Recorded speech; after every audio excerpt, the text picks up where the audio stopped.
നമസ്കാരം, എൻ്റെ പേര് രാഹുൽ. അപ്പോൾ ഇന്ന് ഞാനിവിടെ സംസാരിക്കാൻ പോകുന്നത് ഏറ്റവും പുതിയ ഹോളിവുഡ് റിലീസായ F1 ദ മൂവിനെ കുറിച്ചാണ്.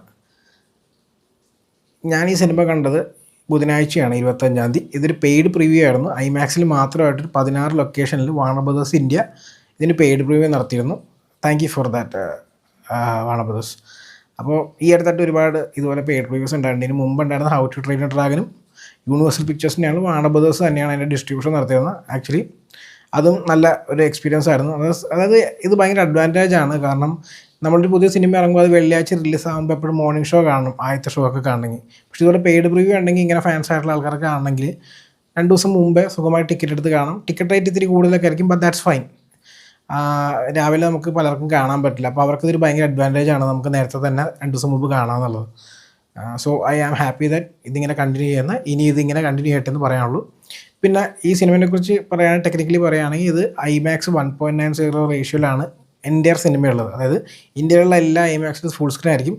തുടക്കത്തിൽ ഒരു 5 സെക്കൻഡോ 6 സെക്കൻഡ് അങ്ങനത്തെ കുറച്ച് നേരം മാത്രമാണ് സ്കോപ്പ് റേഷ്യോയിലുള്ള. ബാക്കി എൻ്റയർ മൂവി 1.90 റേഷ്യോയിലാണ്. അപ്പോൾ ഇത് പരമാവധി IMAX തന്നെ കാണാൻ ശ്രമിക്കുക. സൗത്ത് ഇന്ത്യയിൽ നിങ്ങൾക്ക് ഏറ്റവും ബെസ്റ്റ് IMAX എന്ന് പറഞ്ഞാൽ ബ്രോഡ്വേ സിനിമാസാണ്. അവിടെ മാത്രമാണ് 12 ചാനൽ സൗണ്ടും 4K ലേസറുള്ള. രണ്ടാമത്തെ ബെസ്റ്റ് കൊച്ചിയാണ്.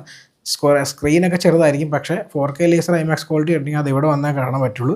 ഇതിൻ്റെ DCP ഭയങ്കര ഹൈ ക്വാളിറ്റിയാണ്. സോ അതുകൊണ്ട് ഈവന്തോ ഞാൻ മറ്റേ ഈ 2 സ്ഥലത്താണ് ബെസ്റ്റ് എക്സ്പീരിയൻസ് കിട്ടുകയെന്ന് പറഞ്ഞാലും നിങ്ങൾക്ക് ആക്ച്വലി ഈ സിനിമ ഏത് IMAX കണ്ടാലും ക്വാളിറ്റി ഉണ്ടാകും. കാരണം CNN ആണെങ്കിലും ഇതിൻ്റെ DCP നല്ല ഷാർപ്പാണ്. അതുകൊണ്ട് CNN-ലാണെങ്കിലും കുഴപ്പമുണ്ടാവില്ല എന്നാണ് എനിക്ക് കണ്ടിട്ട് തോന്നിയത്. ഞാൻ സിനിപോളിസ് കൊച്ചിയിലാണ് കണ്ടത്. കിടിലൻ എക്സ്പീരിയൻസ് ആയിരുന്നു.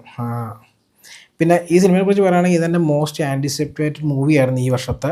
കാരണം ഇതിൻ്റെ ഡയറക്ടർ ജോസഫ് കൊസിൻസ്കിയാണ്. പുള്ളിയുടെ ഇതിന് മുമ്പ് ഞാൻ തിയേറ്ററിൽ പോയി കണ്ട 3 സിനിമകളും എനിക്ക് പേഴ്സണലി ഭയങ്കരമായിട്ട് വർക്കായ സിനിമകളാണ്. എനിക്ക് തിയേറ്ററിൽ എക്സ്പീരിയൻസ് ഭയങ്കര അടിപൊളിയാണ്. ഇതിൽ ട്രോൺ ലെഗസി എന്ന സിനിമ എൻ്റെ വൺ ഓഫ് മൈ ഫേവറേറ്റ് മൂവീസാണ്.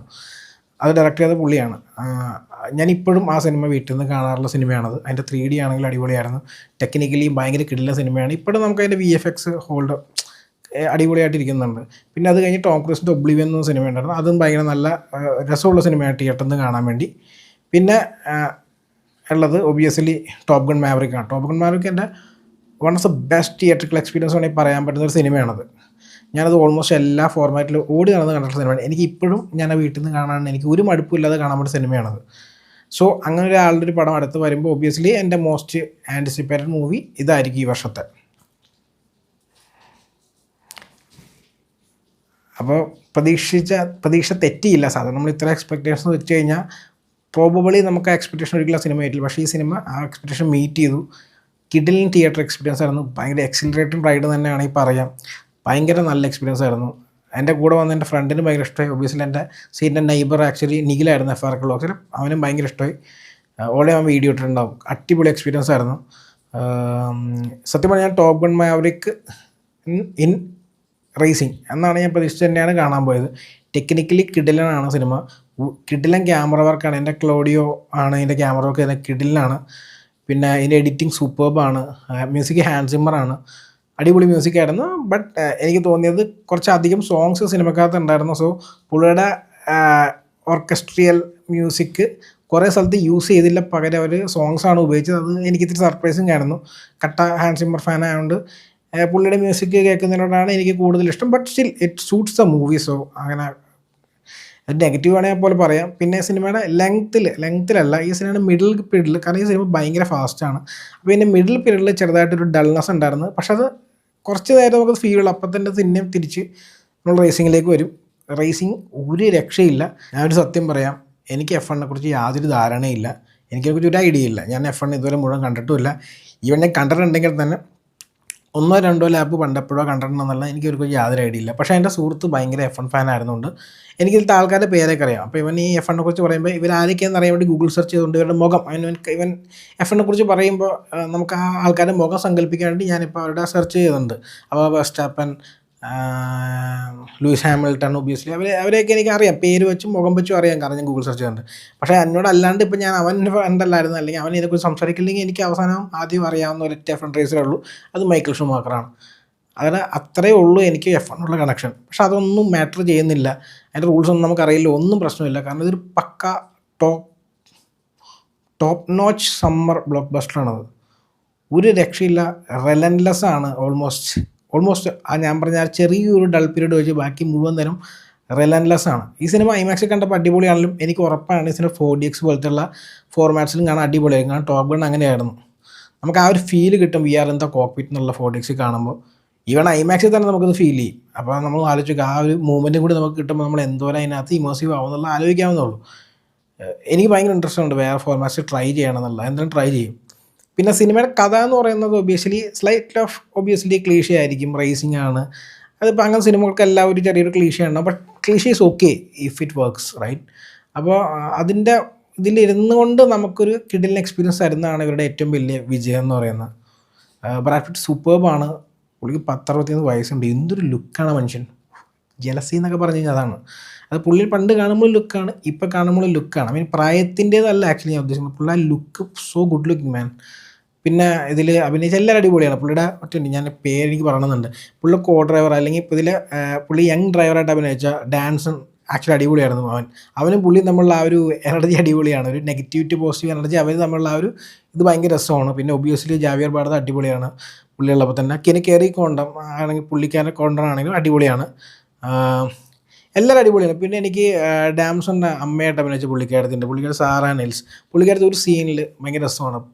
ഒരു സീൻ ഉണ്ട് ഇമോഷണൽ ആയിട്ടുള്ള, ആ സീനിൽ പുള്ളിക്കാരത്തി രസമാണ്. പുള്ളിക്കാരത്തി ആക്ച്വലി എൻ്റെ കാസ്റ്റ് നല്ല രസമാണ്. ഇവരുടെ ആ എൻ്റെ F1 ടീമിലുള്ള പുള്ളിക്കാരൻ മാനേജറാണെങ്കിലും ആ സൈഡിൽ നിൽക്കുന്നവരൊക്കെ ആണെങ്കിൽ നല്ല രസമാണ്. ഇവരെല്ലാവരും കൂടി വരുമ്പോഴാണ് ആ ഒരു സിനിമയുടെ ഒരു ഹോൾ പ്രോസസ്സ് നമുക്ക് കിട്ടുന്നത്, അല്ലെങ്കിൽ ആ ഒരു രസം ഹോൾസം നമുക്ക് ഫീൽ നമുക്ക് കിട്ടുന്നത്.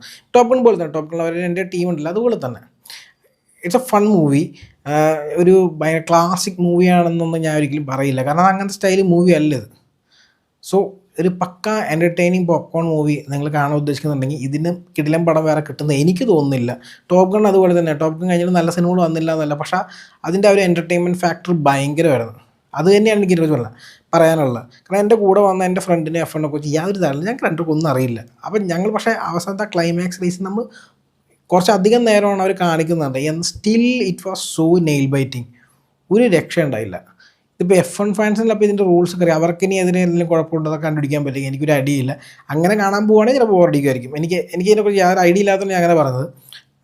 പക്ഷെ നമ്മൾ സാധാരണ ഇതിനെക്കുറിച്ച് ഒരു ഐഡിയ ഇല്ലാത്തവർക്ക് കിഡിലെന്ന് വെച്ചാൽ കിഡിലിനാണ് പടം. കിഡിലൻ സൗണ്ടായിരുന്നു ഐമാക്സിൽ.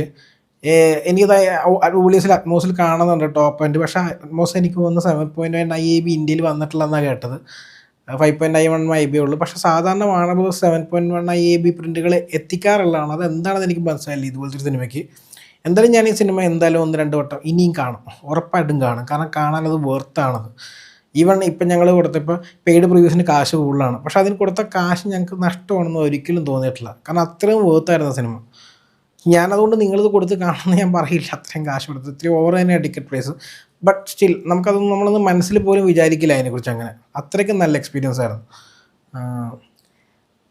പിന്നെ പറയാനുള്ളതെന്ന് വെച്ചാൽ ഈ ഒരു അടിപൊളി ടൈം പീരീഡാണ് ഇപ്പോൾ ഐമാക്സ് സിനിമ കാണുമെന്ന് വെച്ച് കഴിഞ്ഞാൽ. ഇപ്പോൾ ഹൗ ടു ട്രെയിനർ ഞാൻ ഓൾമോസ്റ്റ് പകുതി നേരം ഐമാക്സ് റേഷ്യോ ഉണ്ടായിരുന്നു. ഇപ്പോൾ F1 ഞാൻ പറഞ്ഞില്ല ഓൾമോസ്റ്റ് മുഴുവൻ നേരം 1.9 റേഷ്യോ ആണ്. അടുത്ത് വരുമ്പോൾ സൂപ്പർമാനാണ്. സൂപ്പർമാനും ഐമാക്സിൽ ഫുൾ നേരം ഐമാക്സ് റേഷ്യോയിലാണെന്നാണ് കേട്ടത്. പിന്നെ അത് കഴിഞ്ഞിട്ട് ഫാൻറ്റാസ്റ്റിക് 4 വരുന്നുണ്ട്, അതും മുഴുവൻ നേരം ഐമാക്സ് റേഷ്യോയിലാണെന്നാണ് നമ്മൾ അറിഞ്ഞിട്ടുള്ളത്. അപ്പോൾ ഐമാക്സ് സിനിമ കാണുന്നവർക്ക് ടോപ്പ് ടൈമാണത്. ഐമാക്സും ഇതുപോലെ കിടിലായിട്ട് back to back blockbuster റിലീസുകൾ ഉണ്ടാവുന്നതല്ല. പിന്നെ അതുകൊണ്ടാണ് ജുറാസിക് വേൾഡും വരുന്നുണ്ട്. ഒബിയസ്ലി അതിന് ഐമാക്സ് റിലീസ് ഇല്ല. സ്റ്റിൽ ഞാൻ പറഞ്ഞുള്ളൂ ഈ കൂട്ടത്തിൽ. പക്ഷേ ഐമാക്സിൽ കിടിലായിട്ട് 3-4 സിനിമകൾ അടുപ്പിച്ചിറങ്ങുവാണ് ഐമാക്സിന് വേണ്ടിയുള്ള സിനിമകളായിട്ട്. So don't miss out any of this movies. ഇതൊരു സ്റ്റാർട്ടാണ്. ഇത് മുതൽ നിങ്ങൾ കണ്ടു തുടങ്ങുക. ഇനിയിപ്പോൾ ഇന്നലെ പെയ്ഡ് റിവ്യൂസ് കണ്ടപ്പോൾ ഒരുപാട് പേരുണ്ട്. അങ്ങനെ 16 ലൊക്കേഷനിലുണ്ടായിരുന്നു. ഇപ്പം നിങ്ങൾ കണ്ടിട്ട് നിങ്ങളുടെ എക്സ്പീരിയൻസ് എന്തായിരുന്നു? നിങ്ങൾക്ക് ഭയങ്കര ഇഷ്ടമായ സിനിമ എന്താണ് നിങ്ങളുടെ അഭിപ്രായം? അതൊക്കെ അറിയാൻ എനിക്ക് താല്പര്യമുണ്ട്. എന്തായാലും എനിക്ക് ഭയങ്കര ഇഷ്ടമായി. താഴത്ത് നിങ്ങളുടെ കമൻറ്റ്സ് പറയുക. അപ്പോൾ നമുക്കിനി അടുത്ത വീട്ടിൽ കാണാം. Bye bye.